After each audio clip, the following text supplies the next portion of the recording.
안녕하십니까, 김성구입니다. 지난 제3강과 제4강에서는 관자재보살과 반야바라밀의 의미에 대해서 우리가 살펴봤는데, 오늘은 5번째 강의로서 조견오응개공 도일체고액이라는 제목 하에서 그 고의 의미를 한번 살펴보기로 합니다. 그래서 좀 더 자세히 설명한다면 공과 고의 이해를 위한 단계적 접근의 첫걸음이라고 말씀드릴 수 있겠습니다. 도일체고액은 모든 종교의 목적이죠. 모든 종교가 다 고통에서 벗어나는 거니까. 그러니까 모든 종교와 의학의 목적이 이건 다 도일체고액입니다. 그러니까 방법이 다를 뿐이죠. 그러니까 종교란 불행을 치료하는 의술 또는 의학의 일면을 갖고 있다고 말씀드릴 수 있겠네요. 그래서 고에 대한 분류를 불교에서는 뭐라고 하냐면 삼고라 그래가지고 고고, 괴고, 행고를 나눕니다. 그래서 부처님이 분류하신 건데, 고고란 건 뭐냐면은 생로병사와 같이 우리 흔히 느끼는 감각적 괴로움을 말하는 겁니다. 그 다음에 고고라는 것은 뭐냐면은 별리고, 그러니까 사랑하는 것과 헤어지는 거, 구부득고, 내가 구하고자 하는 것을 구하지 못하는 거. 원증해고, 내가 만나기 싫은 사람인데도 불구하고 만나게 되는 거, 또 경험하고 싶지 않은 일을 경험하는 것도 마찬가지겠죠. 이와 같이 안정되고 편안한 상태가 무너지는 데서 오는 정신적 괴로움. 그 다음에 행고는 이게 참 어려운 건데요. 모든 것이 영기적 관계라는 것을 모르고 오온으로 이루어진 존재에 실체가 있다고 집착하는 데서 오는 괴로움이다. 이것은 나중에 그 설명을 따로 드리게 하고, 또 고고와 괴고는 쉽지 않습니까? 그래서 오늘 말하는 고는 고고와 괴고라고 생각하시면 되겠습니다. 그 다음에 이걸 다시 생로병사로 사고라고 그런다면은 그 생로병사의 4가지 괴로움에다 덧붙여서 별리고, 사랑하는 사람과 헤어져야 하는 괴로움, 원증해고, 원수와 만나거나 내가 경험하기 싫은 것을 경험해야 되는 괴로움, 구부득고, 원하는 것을 구하지 못하는 괴로움. 이렇게 해서 7가지 괴로움이 있죠. 오늘 괴로움은 이 7가지 괴로움을 주로 말씀드리고, 오치용고는 행고와 같은 뜻인데, 그 오온으로 이루어진 존재인 인간 자신에 대해서 나라고 할 수 있는 실체가 있다고 집착해서 비롯되는 괴로움입니다. 그래서 이 8고를 놓고 보면은 7개의 고는 우리가 이해할 수가 있는데, 오치용고는 이해를 못하겠죠. 그건 생명체 활동이 그대로 고통이라는 뜻으로서 이것은 나중에 이 강의를 진행하면서 이까 설명드리기로 하고, 오늘 말하는 고는 앞에 말한 7가지의 고라고 생각하시고 들으시면 되겠습니다. 우선 고통에서 벗어나는 법은, 스트레스의 원인은 여러 가지 있겠지만 스트레스를 겪으면서 고통을 받고 있는 사람들이 갖고 있는 공통점 중 하나는 마음을 내려놓지 못하는 거예요. 마음을 내려놓지 못한다는 말이 무슨 뜻이죠? 아까 용서하지 못하는 마음도 그 중에 하나겠죠. 그러니까 마음을 내려놓는다는 것은 스트레스를 준 원인에 대해서 더 이상 생각하지 않고 거기에 매달리지 않는다는 뜻입니다. 근데 스트레스의 원인을 없앨 수는 없어요. 그러나 정말로 큰 고통은 외부에서 온 스트레스 원인이 아닙니다. 스트레스의 원인에 매달려 그것과 계속적으로 감정과 교류를 하는 나 자신입니다. 내가 바로 진짜 고통의 원인입니다. 이 점을 지적한 사람은 부처님인데, 부처님이 설법을 한번 들어볼까요? 부처님이 이렇게 말씀하셨습니다. 범부들은 외부에서 오는 자극을 받아 느낌이 생겨 고통이 들이닥치고 목숨을 잃을 지경이 되면 근심하고 슬퍼하며 눈물을 흘리고 울부짖으며 반쯤 미치게 되느니라. 이것은 몸에 2개의 화살을 맞는 것과 같으니, 첫 번째 화살이 외부에서 쏘아 몸에 맞은 것이라면 두 번째 화살은 자신의 마음이 만들어 마음에 쏜 화살과 같으니 두 번째 화살이 훨씬 고통스러우니라. 나의 가르침을 배운 제자는 첫 번째 화살을 맞아도 두 번째 화살은 맞지 않고, 그렇게 이제 하다 보니까 마침내 그런 수행을 하다 보면 느낌으로부터 자유롭고 일체의 고통에서 벗어난다 그랬습니다. 뭐냐면은 우리 고통의 원인은 사실 외부에서 오는 것보다도 외부에서 오는 것을 대하는 나의 태도가 큰 고통을 만들어낸다는 거거든요. 그래서 여기 두 번째 화살을 피하는 게 바로 반야바람일대 수행입니다. 그래서 관자재보살은 이 반야바람일대 수행을 통해서 이 고에서 벗어났는데, 근데 관자재보살은 반야바람일의 수행을 통해서 어떻게 고에서 벗어났는가 하는 것을 우리가 한번 살펴본다면은, 설명대로라면, 경제 설명대로라면 조견 오온계공이니까 진실을 본 것이죠. 다시 말해서 일체의 실체가 없음을 깨달은 겁니다. 달리 말한다면 실체가 없다는 걸 봤고, 그리고 실체가 없는 것에 집착하지 않았기 때문이라고 설명을 하거든요. 그런데 이 물음에는 어떤 하나의 물음이 따르게 말합니다. 왜냐하면 일체가 실체가 없다는 것은 우리 사물 인식 방식과는 다르거든요. 아마도 깨달음이 없는 사람은 양자격이 없다면 공과 중도의 이치를 접근하는 것이 불가능할 겁니다. 그러니까 우리가 그거 근데 양자격 이치를 누구나 아는 것이 아니잖아요. 그리고 우리가 그 사물의 실체가 없다는 것도 아는 것도 아니고요. 그러면 앞으로 양자격의 도움을 받아서 공에 대한 이해와 해석을 해 나가겠지만은, 그 전에 우리는 먼저 작은 물음에서부터 시작을 하게 될 겁니다. 다시 말해서 이 강의 부제가 뭐였어요?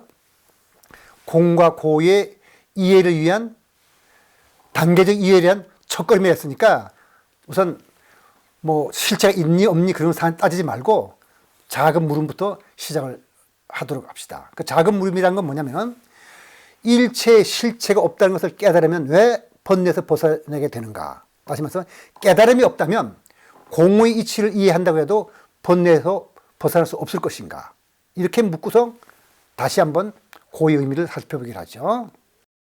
그러면 깨달음이 없는 사람에게는 이 문제에 대해서 단계적인 이해가 있어야 되죠. 먼저 고통과 스트레스를 중도적으로 봐야 되는데 우리가 중도를 못 보거든요. 그렇게 해서. 그러려면 그렇게 하기 위해서는 먼저 고통과 스트레스의 본질을 알아봐야 돼요. 알아보면은 거기에서부터 이렇게 중도의 의미가 있구나.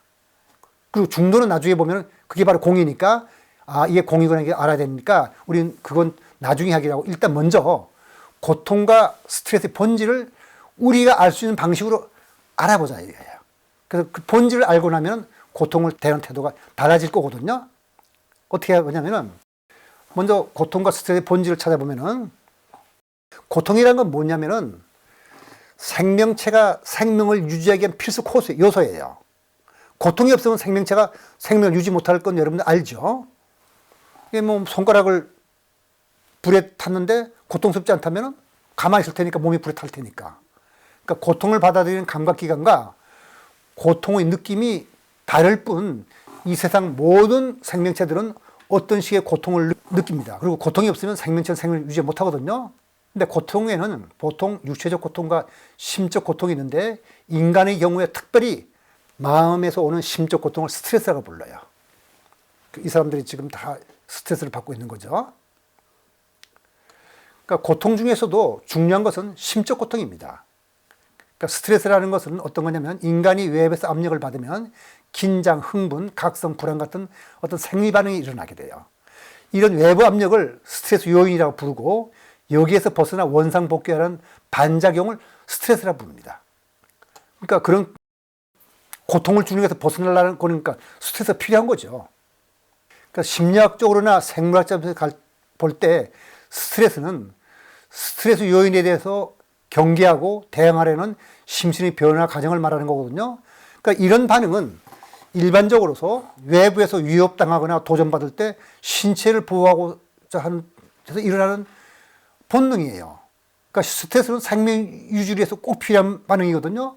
고통과 스트레스는 생명 유지를 위해서 꼭 필요합니다. 그리고 이제 우리가 스트레스를 받으면은 코르티솔이라는 호르몬이 증가하게 되거든요. 증가하게 되면은 그 신경계에는 뭐 두통이나 심정 불안감이 오게 되고, 또 뭐 고혈압도 올 수가 있고, 속이 메스꺼린다든지 별게 다 있고, 어떤 사람은 설사도 하고, 이런 생리적 반응이 오게 돼 있어요. 스트레스 생기면 그런 호르몬이 분비되기 되기 때문에. 그래서 코르티솔은 스트레스에 대한 방어 기전으로서 심폐활동을 증진시켜가지고 더 민첩하고 빠르게 행동할 수 있게 되는 거죠. 예를 들어서 원시 채집 수렵 시절에 맹수가 나타나고 적이 나타나면 심폐활동이 증진돼야 되죠. 그래서 재빠르게 행동해야 되는 거죠. 그 혈당이 더 상승시켜서 힘도 더 세지게 하고, 또 판단도 잘하게 하고. 근데 스트레스 상황이 만 상황이 되면은 혈당과 혈압을 상승하게 되고 면역계를 약화시켜서 노화가 질병이 되는 겁니다. 근데 필요는 한데 만성이 돼서는 안 된다는 뜻이죠. 그래서 여기서 잠깐 우리는 보통 편안한 걸 좋아하는 거거든요. 편안한 걸 좋아하는데 신체에 가장 편안한 것을 온열 중성자로 불러요. 그래서 여기에 쓴 대로 사람이 편안하게 느끼는 주위 온도 조건 범위가 바로 온열 중성대인데 우리 몸은 우리 몸의 항상성을 유지하기 위해서 항상 열을 발생하거나 보내는데 그 열 손실이 발생해서 열 발생을 상쇄해가지고 몸에 있는 신부 체온을 일정히 유지하려는 어떤 온도 범위가 돼서 요 범위에 들어 있으면은 우리 내장 기관들은 일을 많이 안 해야 돼요. 그러니까 편안한 거죠. 그래서 거기 그림에 보면 나오죠. 여러분 잘 안 보일지 모르겠지만은 왼쪽에 파란 쪽에 콜드 스트레스는 대개 18도 이하가 되면 추위를 느끼게 되는 거고 25도가 넘어서 버리면은 히트 스트레스가 더위를 느끼게 돼요. 그러니까 가장 쾌적한 온도가 18도에서부터 25도 사이니까 요 사이에 있으면은 우리가 아주 편안함을 느끼는 거거든요. 근데 온열 중성대 상태에서는 추위를 막기 위해 온기를 추가로 만들어 낼 필요도 없어요. 이미 쾌적하니까. 또 열기를 배출하기 위해서 힘을 쓸 필요도 없어요. 그러니까 아주 편안한 거죠. 그런데 그 오른쪽 그림에서 보다시피 온열 중성대를 벗어나면은 어느 쪽으로 벗어나든지 간에 우리 신체가 일을 많이 해야 돼요. 거기에 그리면은 그 오른쪽 그림에 메타볼릭 레이트란 말이 그거거든.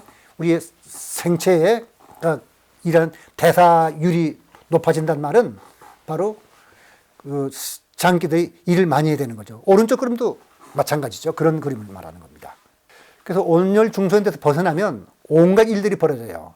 호흡 패턴이 바뀌고 심장 박동은 빨라지거나 느려집니다. 몸의 내장 기관들이 변화에 대응하여 부지런히 일을 해야 되거든요. 왜냐하면 너무 더워도 안 되고 너무 추워도 안 되니까 우리 몸을 편안하게 유지해서 더우면 열을 배출시키고 추우면 열을 만들어야 되는 거니까. 이런 활동을 통해서 내장 기관들은 외부 환경의 변화에 적절히 대응하는 능력이 생겨요.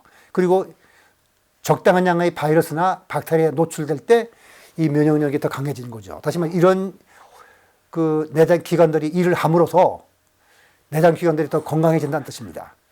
온실에서 쾌적하게 자란 화초는 야생에서 살아갈 능력이 없거든요. 그래서 온열 중성대에서 만약 사람이 지낸다면 몸에 좋을 리가 없어요. 온열 중성대에서 머물면은 우리 몸의 장기들이 편안하니까 별로 일을 안 하잖아. 일을 안 하다 보면 장기의 기능이 약해져가지고 우리 몸은 활력을 잃고 퇴화하게 많이 됩니다. 여러분, 근육을 쓰지 않으면 근육은 분해가 되고 그 기관은 활동하지 않으면 기능이 제대로 발휘하지 못하게 되죠. 두뇌를 놓고 본다면 어려운 문제가 있어서 두뇌를 써야 두뇌 기능이 좋아지지 늘 고민도 없고 그냥 편하고 좋기면은 두뇌 기능도 떨어지기 마련이에요. 그러니까 온열 중성대는 분명히 편안하고 좋은 거긴 하지만은 그것만으로는 우리가 활력을 가지고 살아가기 하기에는 불편한 거죠. 그래서 스트레스와 행복의 관계를 보면은 여기에 이런 말이 있겠죠. 우리 유전자는 안락하기 그지없는 삶에 맞게 진화한 것이 아닙니다. 이따금씩 적절한 스트레스에 접할 때 생명체의 생명 활동이 왕성해지고 외부 환경의 변화도 잘 적응합니다. 정신 활동도 마찬가지입니다. 육체 활동과 다르지 않아요. 자극이 없고 도전하고 해결해야 할 문제가 없으면 사람은 무기력해져요. 그러니까 쾌적한 상태가 아니라 적절한 스트레스가 바로 행복이에요. 이걸 이렇게 생각하면 되죠. 우리가 돈을 많이 물려받기를 원해요. 그러니까 돈을 많이 물려받아서 직장에 나가서 골치 아픈 하고 접할 필요도 없고 또 까다로운 동료하고도 부딪힐 필요도 없고 얼마나 스트레스 안 받고 좋아요. 그 무직으로 돈을 많이 받아서 그냥 적절히 쓰고 다니면 좋으냐면 그렇지 않거든요. 사실 직장에 나가서 고약한 상사하고도 부딪혀보고 까다로운 동료하고도 부딪혀보고 이런 데에서부터 오히려 나의 정신활동이나 육체활동도 더 활발해지고 내가 더 건강해지는 거죠. 그러니까 스트레스와 괴로움이 없다면 깨달음도 없고 성취도 없었을 겁니다. 그러니까 부처님이 이렇게 말씀하셨거든요. 이 세상에 만일 늙고 병들고 죽는 이 세 가지가 없다면 이 큰 스트레스인데 고통인데 열에는 출현하지 않을 것이다. 다시 말해서 아까 이게 무슨 고였죠? 사고였죠? 생로병사가. 생로병사의 네 가지 고통이 없었더라면 열애는 세상에 출현하지 않았을 겁니다. 다시 말해 고통이 열애를 출현하게 만드는 겁니다. 역사같이 들리지만 고통이 행복입니다. 물론 이 고통이 사람이 견딜 수 있는 범위를 넘어서는 안 되고 깨달음이 없는 사람에게는 그 고통이 적절해야 되죠. 이 사실은 다들 알았어요. 부처님만 안 게 아니라 그리스의 비극신 소포크레스도 알았고 인도의 타고르도 알았고 중국의 맹자도 알고 있었어요. 그래서 이 사람들의 말을 한번 들어보죠. 부처님 말씀만 들을 게 아니라 그러니까 의식이 한 단계 높아지면 낙과 코, 행, 불행의 의미가 달라지게 됩니다.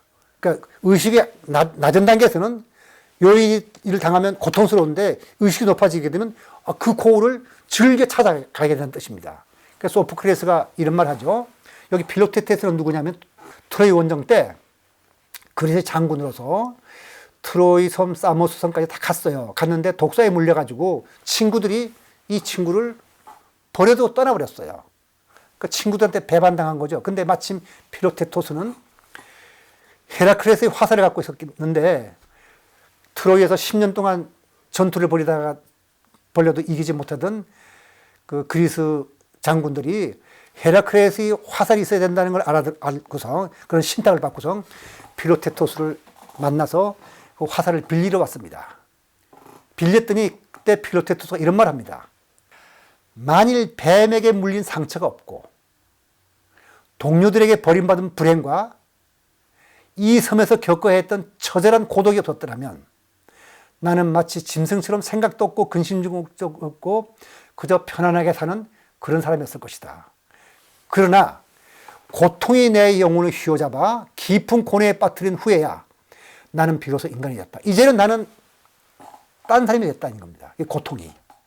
그러니까 이 의식이 한 단계 높아지니까 필로테테스는 어떻게 된 겁니까? 이렇게 의식이 한 단계 높아지기 이전에는 분명히 뱀에게 물린 상처, 동료에게 버림받은 고통, 불행, 이 섬에서 겪어야 했던 처절한 고독은 고통이었는데 이제는 그것이 나를 살찌게 해주는 밑그림이 된 거죠. 내 행복의 밑그림이 된 겁니다. 그러니까 고통은 고통이 아니라 행복을 기른 밑그림이 되는 거죠. 그 의미가 달라진 거죠. 그 다음에 라빈 트라나더 트골은 이런 말합니다. 의지는 쉽고 조용히 개발될 수 없다.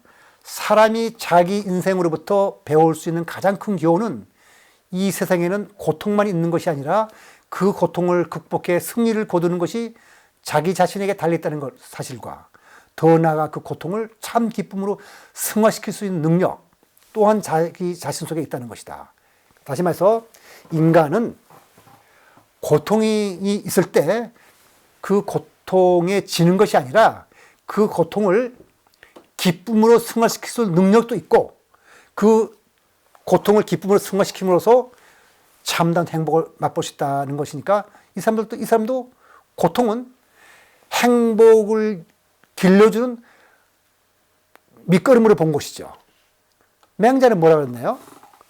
하늘이 장차 큰 일을 맡기려는 사람에게는 해가지고 이런 말 했습니다. 하늘이 장차 이 사람에게 큰 일을 맡기려면 반드시 먼저 그가 마음의 뜻을 세우기까지 괴로움을 주고 근육과 뼈를 고달프게 하고 그 몸을 굶주리게 하고 그 생활을 궁핍하게 하고 그가 하려는 일마다 어렵게 하는데 그 이유는 마음을 움직여 참을성을 기르고 지금까지 할 수 없었던 사명을 감당하게 하기 위함이다.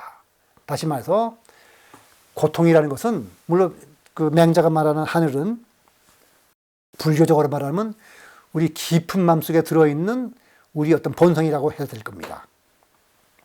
그래서 고통은 내가 큰 일을 하고 좋은 일을 하기 위해서 꼭 필요한 것이다. 이렇게 맹자는 설명한 거가 되겠네요.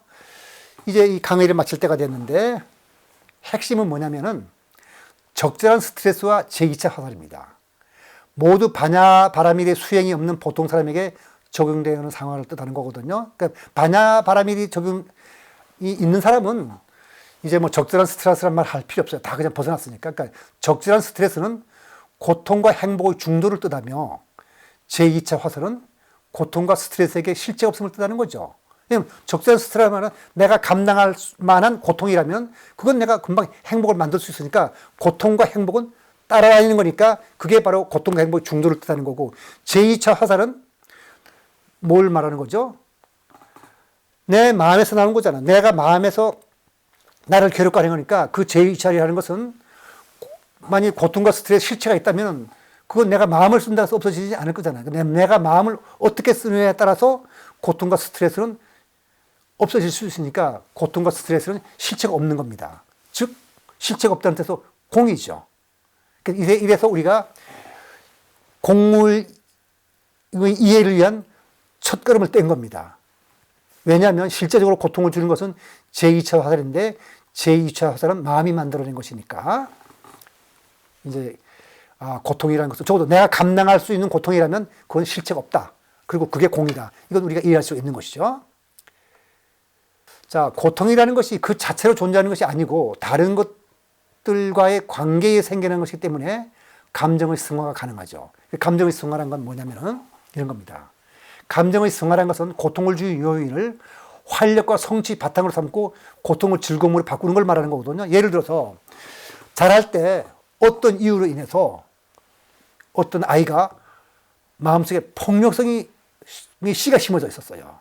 그럼 얘는 마음에 거슬리기만 하면 폭력을 휘두르고 싶은 마음이 생겨나서 폭력을 휘두르게 돼. 가만두면 휘둘러요. 그런데 그 폭력성을 중화시키는 것이 스포츠입니다. 마음껏 야구공을 방망이로 치거나 발로 공을 잘 차면 좋은 스포츠 선수가 돼요.